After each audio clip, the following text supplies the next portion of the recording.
Hello friends, welcome to my channel. তো বন্ধুরা, আজকে আমি আবার একটা নতুন ভিডিও নিয়ে চলে এসেছি। এই ভিডিওতে আমি তোমাদের গ্রামারের কিছু রুলস সম্পর্কে আজকে পড়াবো। তো চলো শুরু করা যাক আজকের ক্লাস। তো বন্ধুরা দেখো, আমি তোমাদের যখন প্রিপোজিশন পড়িয়েছিলাম তখন বলেছিলাম যে ছোট জায়গার ক্ষেত্রে অ্যাট বসে এবং বড় জায়গার ক্ষেত্রে ইন বসে। এটাই মোটামুটি প্রচলিত নিয়ম। কিন্তু আমরা অনেক সময় দেখি অনেক সেন্টেন্সে বড় জায়গার আগেও অ্যাট বসানো রয়েছে। সে জেলা হতে পারে, শহর হতে পারে, কিন্তু সেটা কোন ক্ষেত্রে, কি ধরনের সেন্টেন্সের ক্ষেত্রে। তো চলো সেটা আমরা এক্সাম্পলের সাহায্যে বুঝে নিই।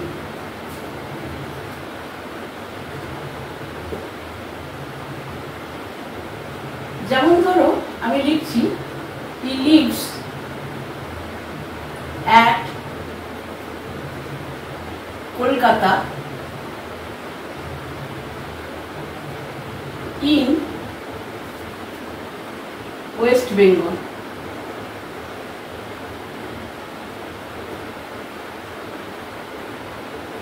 সেন্টেন্সটা লক্ষ্য করো, he lives at Kolkata in West Bengal. তা কলকাতা যেমন একটা বড় শহর, কলকাতা একটা জেলা। তো আমরা কি জানি, সাধারণত ছোট জায়গার ক্ষেত্রে অ্যাট বসে, কিন্তু জেলা বা শহর এগুলোর ক্ষেত্রে ইন বসে। তাহলে এখানে কেন অ্যাট বসলো, এখানে কেন ইন বসলো না? তো সেন্টেন্সটা দেখো, দুটো জায়গার উল্লেখ আছে, দুটো প্লেস, একটা কলকাতা আর একটা হচ্ছে ওয়েস্ট বেঙ্গল। তো ওয়েস্ট বেঙ্গল এখানে হচ্ছে স্টেট, মানে রাজ্য, আর কলকাতা হচ্ছে একটা বড় শহর হোক বা জেলা হোক, যাই হোক বড় জায়গা। কিন্তু যদি তুমি তুলনামূলকভাবে বিচার করো তাহলে দেখবে যে ওয়েস্ট বেঙ্গল স্টেট, এটার পরিধি, এটার ব্যাপ্তি অনেক বড়, আয়তন অনেক বড়, কিন্তু কলকাতা সেই তুলনায় ছোট। সুতরাং একই সেন্টেন্সের মধ্যে আমি যখন দুটো প্লেসের উল্লেখ করব, তখন যেটা অপেক্ষাকৃত ছোট প্লেস, সেটা জেলাই হোক বা বড় শহরই হোক, সেখানে আমি অ্যাট বসাবো। আর ওয়েস্ট বেঙ্গল যেহেতু স্টেট কলকাতার থেকে অনেক বড়, সেখানে আমি ইন বসাবো। তো বুঝতে পেরেছো যে তখনই আমরা বড় জায়গার ক্ষেত্রে অ্যাট বসাতে পারি যখন আমরা দুটো জায়গার উল্লেখ করি, যেটা একটা অপেক্ষাকৃত ছোট এবং একটা তার থেকে বড়। অপেক্ষাকৃত ছোট জায়গাটির ক্ষেত্রে অ্যাট এবং বড় জায়গাটির ক্ষেত্রে আমরা ইন বসাবো। তো বোঝা গেছে। তো পরে আর একটা আমরা দেখো রুলসে চলে আসি। দেখো আমি যদি বলি I am sitting on the balcony, তোমাদের মনে প্রশ্ন আসতে পারে সিটিং অন দি ব্যালকনি হলো কেন, ইন দি ব্যালকনি কেন হলো না? তো আগে চলো সেন্টেন্সটা লিখে নিই, তারপর বোঝাবো।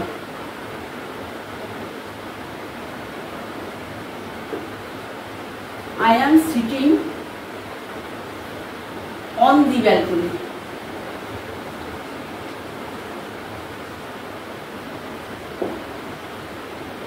আমি ব্যালকনিতে বসে আছি, এখানে আমি অন লিখলাম, এখানে যদি ইন লিখতাম এখানে ওটা ভুল হতো। কেন না? তোমরা সবসময় জানবে যে ব্যালকনি বলতে আমরা ঝুল বারান্দাকে শান্ত বোঝাই, এবং ঝুল বারান্দা সবসময় মেন বিল্ডিংয়ের বাইরে থেকে দেয়াল গাঁথা হয়। এই ঝুল বারান্দাটা কখনোই, ব্যালকনিটা কখনোই মেন বিল্ডিংয়ের অংশ নয়, ভিতরের মধ্যে নয়।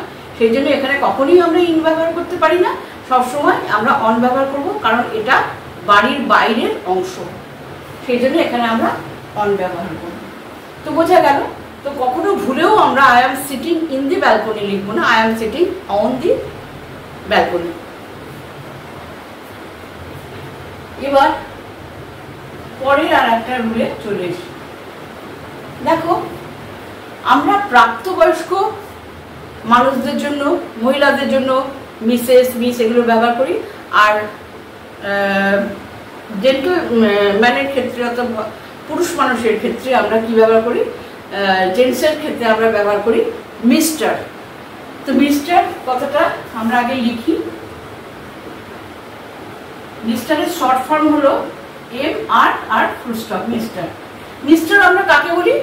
যারা প্রাপ্তবয়স্ক, অর্থাৎ মাস্টার নয়, মাস্টার মানে বাচ্চা ছেলে, তার থেকে যারা বড় 18 বছর বয়স হয়ে গেলে তো আমরা জানি সাবালক হয়ে যায়, বড় প্রাপ্তবয়স্ক মানুষের ক্ষেত্রে আমরা মিস্টার ব্যবহার করি। এখন মিস্টার ব্যবহার করে আমরা কি বলি, যে মিস্টার সেন, মিস্টার চৌধুরী এরকম ধরনের কথাও বলি। আবার মিস্টার এরকমও বলতে পারি, মিস্টার অমিত ব্যানার্জি এরকমও বলি। তো আগে দেখে নিই কোনটা সঠিক প্রয়োগ। আমি যদি বলি মিস্টার অমিত ব্যানার্জি, আবার যদি বলি মিস্টার ব্যানার্জি, আবার যদি বলি মিস্টার অমিত, এবার তোমাদের মনে হবে এর মধ্যে কোনটা সঠিক, বা তিনটেই কি সঠিক, নাকি এর মধ্যে কিছু ভুল আছে। দেখো, যখনই আমি মিস্টার কথাটা ব্যবহার করব তখনই কিন্তু আমি বলবো মিস্টার অমিত ব্যানার্জি, অর্থাৎ নাম এবং টাইটেল, এটা কিন্তু সঠিক, এটা সঠিক ব্যবহার।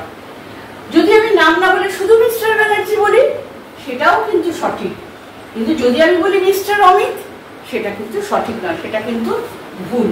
কারণ মিস্টার এই কথাটার সঙ্গে কখনো শুধু নাম কখনো বলা যায় না, হয় তোমাকে টাইটেল বলতে হবে অথবা নাম টাইটেল একসাথে বলতে হবে, এটাই সঠিক। ঠিক আছে, তো চলো পরের গুলো দেখে নিই।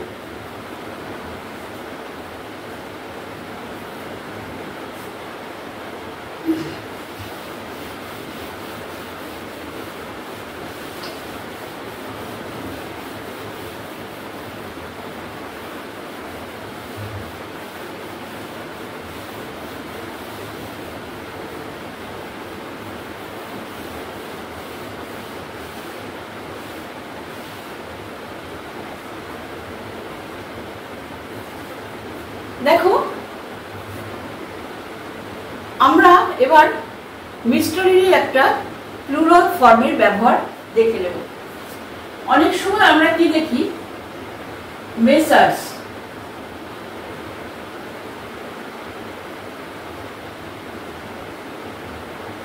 যেটা আমরা এইভাবে লিখি বলতে আমরা ব্যক্তিগতভাবে এটা ব্যবহার করি না।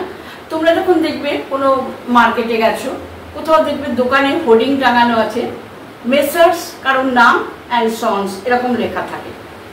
তো এই মেসার্স হলো মিস্টারের প্লুরাল ফর্ম। মিস্টার এই ওয়ার্ডটার প্লুরাল ফর্ম হচ্ছে মেসার্স। এটা সাধারণত মেসার্স এই ওয়ার্ডটা আমরা সাধারণত বিজনেসের ক্ষেত্রে ব্যবহার করি এবং মেনলি ফ্যামিলি বিজনেসের ক্ষেত্রে। তখন আমরা কিভাবে এটাকে লিখি, আমরা লিখি মেসার্সটা তো আমরা লিখি এরকম, মেসার্স অজয় অ্যান্ড সন্স, এটা শর্ট ফর্ম। এটা ফুল ফর্মটা তোমার মেসার্স বলে এটাও তুমি লিখতে পারো। তো তার মানে কি, অজয় কোনো এক মিস্টার অজয় হয়তো রায় হতে পারে, ব্যানার্জি হতে পারে, সেন হতে পারে, কোনো একটা একজন অজয় নামক ব্যক্তি এবং তার ছেলেদের এই বিজনেস, এবং এটা একটা ফ্যামিলি বিজনেস। অর্থাৎ মেসার্স কথাটা কিন্তু কখনোই আমরা সিঙ্গল ফর্মে ব্যবহার করবো না, এটা প্লুরাল ফর্ম মিস্টারের, এবং এটা আমরা ফ্যামিলি বিজনেসের ক্ষেত্রে ব্যবহার করে থাকি। এইবার দেখো,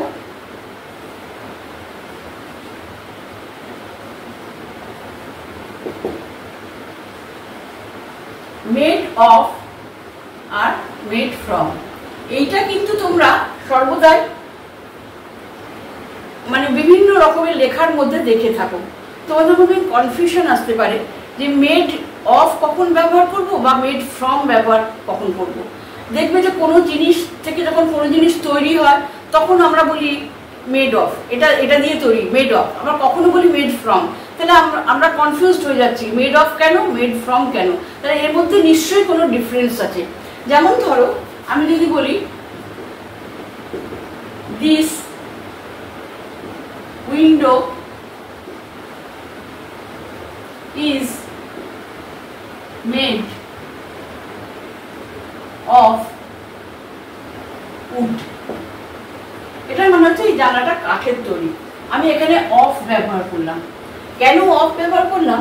এখানে দেখো উইন্ডোটার বেসিক মেটেরিয়াল উড অর্থাৎ কাঠ, মানে উইন্ডোটা তৈরি হয়েছে কাঠ দিয়ে। আমি যদি উইন্ডোটাকে ভেঙে ফেলি আমি কিন্তু কাঠই পাবো, অন্য কোনো মেটেরিয়াল পাবো না, এই বেসিক মেটেরিয়ালটাকেই ফিরে পাবো। অর্থাৎ এটা হচ্ছে একটা ফিজিক্যাল চেঞ্জ, বাহ্যিক পরিবর্তন।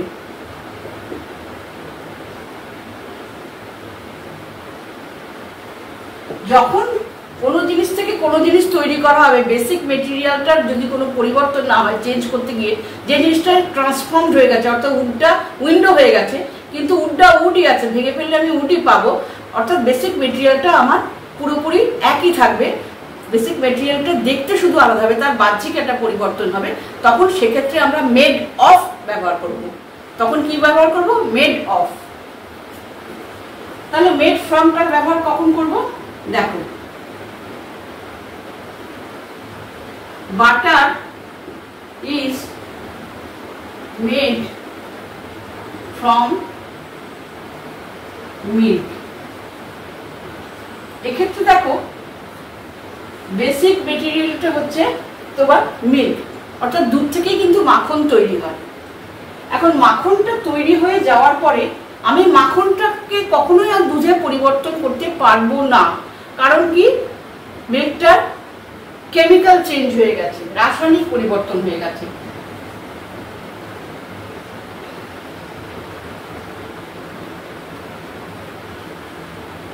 রাসায়নিক পরিবর্তন হয়ে যাওয়ার ফলে মিল্কটা, বেসিক যে অবজেক্টটা, সেটাই আর নেই। অর্থাৎ মাখন থেকে আমি আর মিল্কে আসতে পারবো না। মিল্ক থেকে আমি মাখনে গেছি কেমিক্যাল চেঞ্জের মাধ্যমে, কিন্তু কখনোই আমি বাটার থেকে, অর্থাৎ মাখন থেকে আমি আর মিল্কে ফিরে আসতে পারবো না, কারণ এটা কেমিক্যাল চেঞ্জ হয়ে গেছে। সেই কারণে এখানে আমরা লিখবো মেড ফ্রম। অর্থাৎ যদি বেসিক মেটেরিয়ালের কেমিক্যাল চেঞ্জ হয়ে অন্য সম্পূর্ণ একটা বস্তু তৈরি হয়, অর্থাৎ বেসিক মেটেরিয়ালটা যদি কেমিক্যাল চেঞ্জের মাধ্যমে অন্য একটা বস্তুতে পরিণত হয়, তখন আমরা মেড ফ্রম লিখবো। আদারওয়াইজ যদি ফিজিক্যাল চেঞ্জ হয়, যেটাকে বেসিক মেটেরিয়ালটা যেটা কখনো পরিবর্তন হয় না, সেখানে আমরা কি লিখবো? Made of. আশা করি এই অংশটুকু বুঝতে পেরেছ। তো চলো আরো কয়েকটা দেখে নিই।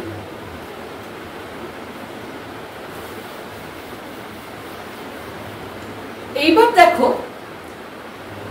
আমরা টাইমের ক্ষেত্রে, ফিক্সড টাইমের ক্ষেত্রে আমরা কি করি? অ্যাট ব্যবহার করি।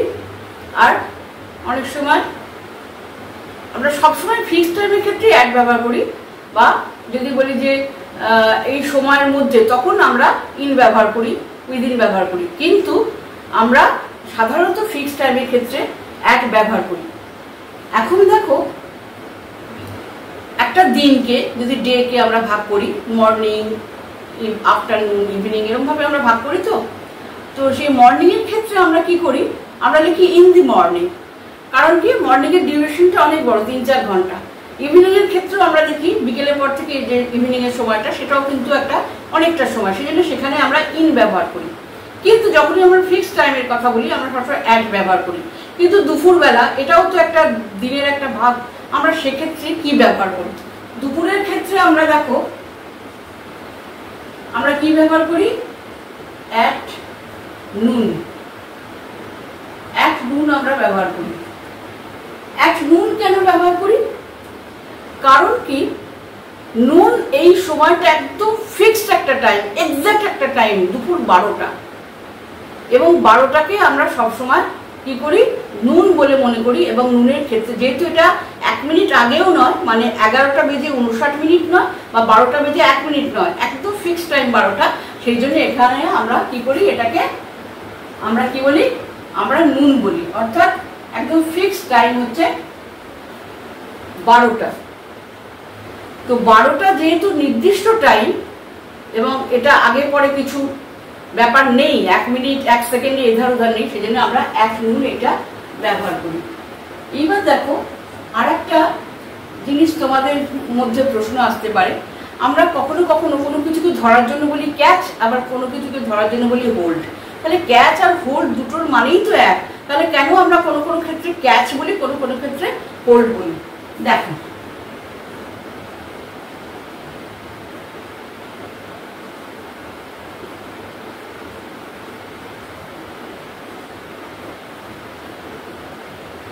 ক্যাচ আমরা কোন কোন ক্ষেত্রে ব্যবহার করি জানো? যখন কোনো জিনিস মোশনে আছে, সেটাকে ধরতে হবে, তখন আমরা ক্যাচ শব্দটা ব্যবহার করি। যেমন ধরো একটা বল ছুটে আসছে, ক্রিকেট খেলার ক্ষেত্রে বিশেষ করে বলি ক্যাচ আমরা বলি, তখন সেটা আমরা ক্যাচ বলি কারণ সেই বলটা মোশনে আছে। তাহলে এখানে মোশনটা একটা ইম্পর্টেন্ট ব্যাপার, মোশন থাকলে ক্যাচ। কিন্তু যদি মোশন না থাকে, কোনো জিনিস কিছুক্ষণের জন্য ধরে থাকার ব্যাপার থাকে, তখন সেখানে আমরা বলি হোল্ড।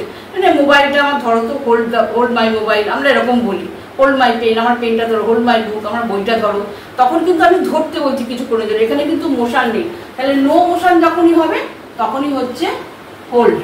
কেমন? তাহলে বোঝা গেছে? তাহলে আজকের ক্লাস এই পর্যন্তই, দেখা হচ্ছে পরের ক্লাসে। ততক্ষণ সবাই সুস্থ থেকো, ভালো থেকো।